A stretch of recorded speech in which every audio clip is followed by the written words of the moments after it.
السلام عليكم الاخوان والاخوات، نتمنى انكم تكونوا في افضل الاحوال. المهم اليوم جبت لكم هاد الغريبه بكاوكاو حليوه، تجي زوينه، تذوب في الفم، لذيذه وتطيح كميه كثيره. ونتمنى هذا الفيديو ينال الاعجاب ديالكم، واللي اول خطره تشوف قناه عالم سهام للطبخ والحلويات يشترك بالقناه ويفعل زر الجرس، وما تنسوناش بالتعاليق ديالكم الزوينه بحالكم، بارطاجوا الفيديو مع الاهل والاحباب. ما نطولش عليكم، غادي ندوز معكم المقادير. الطريقه ديال غادي نستعمل هنايا بواطه ديال الزبده ما يعادل 250 غرام. غادي ناخذ واحد الشاصي ديال الزهر وكاس هذا ديال سنيده، كاس عنبه، وهنا كاس ديال سكر كلاصي يعني سكر ثقيل حتى هو بمقدار كاس عنبه، وكاس ديال اتاي، معلقه صغيره ديال القرفه، وقبيصه ديال الملحه. هنا غادي نديرهم في الهاشوار ونطحنهم باش ينقصوا علينا ويسهلوا علينا العمليه ديال الزبده اننا ندخلوها في القوام. المهم بعد ما طحناها غادي نضيفوا عليها كاس ديال الزيت حتى هو كاس عنبه، وغادي نطحنوهم. من بعد حصلنا على هذا الخليط هذا غادي نحطوه في القصعه ديالنا، وغادي نحطوه. شتو كيفاش تيتلين، حسن انك يعني تحك الزبده مع المقادير بيديك، تتسهل هاد الهشوار العمليه. من بعد ما حطيت القوام ديالنا اللي طحنا غادي نضيف عليه 500 غرام ديال كاوكاو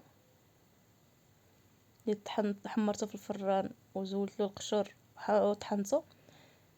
غادي نحاول انني نجمعه في ديك المكونات حتى نحصل على الخليط مجموع بكاوكاو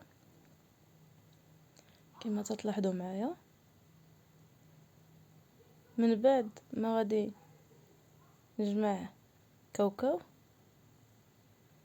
كما غادي تشوفوا معايا، غادي نبقى نضيف العجين ديالنا او الدقيق شويه بشويه حتى نحصل على واحد العجين اللي يعني لين، ماشي قاصح وماشي رطب بزاف، يعني معتدل. انتم غادي تلاحظوا معايا من بعد ما جمعت العجين ديالنا علاش غادي نحصل على العجين كيفاش حصلت عليه. كما قلت لكم البنات غتبقاو تزيدوا الدقيق شويه بشويه، حيت كاين النوعيه اللي تتكون تتشرب والنوعيه اللي ما تتشربش، راكم عارفين. كاين اللي يقدر ديروا غير شويه ديال الدقيق دغيا تيقصح معكم العجين، وكاين اللي ما تحتاج الدقيق مازال. المهم كما قلت لكم هنايا حصلت على العجين اللي خصني. نتوما تلاحظوا معايا ماشي قاصح وماشي لين، وما تدلكوهش بزاف، حيت كل ما تدلكوه ديك الزبده تزيد تلقليدان ديالها تيزيد يجرى لكم. هانتوما شفتوا كيفاش جاني العجين. دابا غادي نحطو نجمعو كما تلاحظوا. غادي ندوز نشكل معكم كويرات. الكويرات تتشكلوهم نتوما وكيفاش بغيتو، يعني تيبقى الحجم ديالهم نتوما وكيفاش بغيتو يكونوا. انا هنا تقريبا درت فيهم 10 غرام، جاوني كبارين شويه، ممكن ديروهم قل يعني كما غادي تلاحظوا معايا. تكوروهم كما قلت لكم سواء كبارين سواء صغار. انا هنايا درت تقريبا 10 غرام وجاوني يعني جاوني كبار، يعني ممكن تزيدوا تصغروا باش يجيوكم صغيورين. حيت هنايا انا غادي من بعد غادي نلصق من بعد ما يطيبوا غادي نلصق جوج وحده مع بعضياتهم، ممكن تخليوها بوحديتها يعني داكشي تيبقى لكم الاختيار. انا فضلت انني نلصقهم مع بعضياتهم، وليكم الاختيار انكم تخليوها غير وحده. المهم غادي نكمل معكم اللاطه وغادي ندخلها الفران طيب، ومن بعد ما غادي طيب غادي نتلاقى معكم.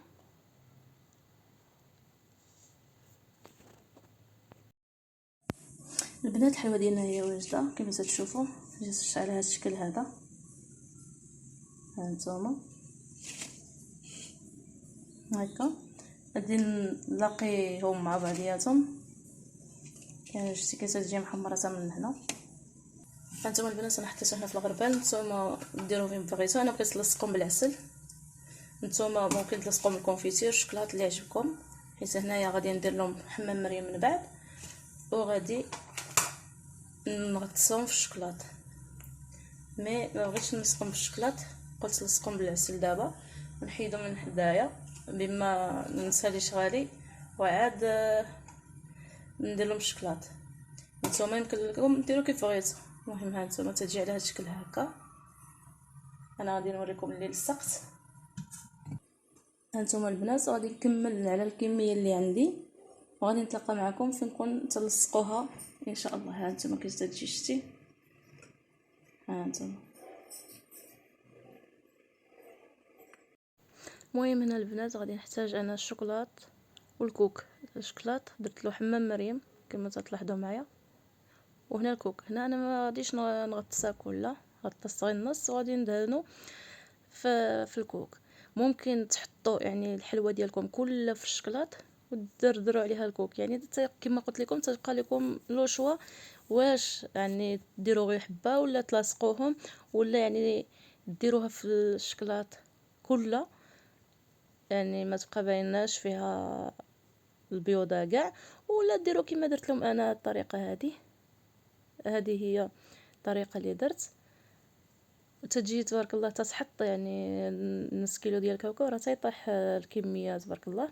المهم هنا على هذا الشكل هذا حصلت، هذا هو الشكل اللي حصلت عليه.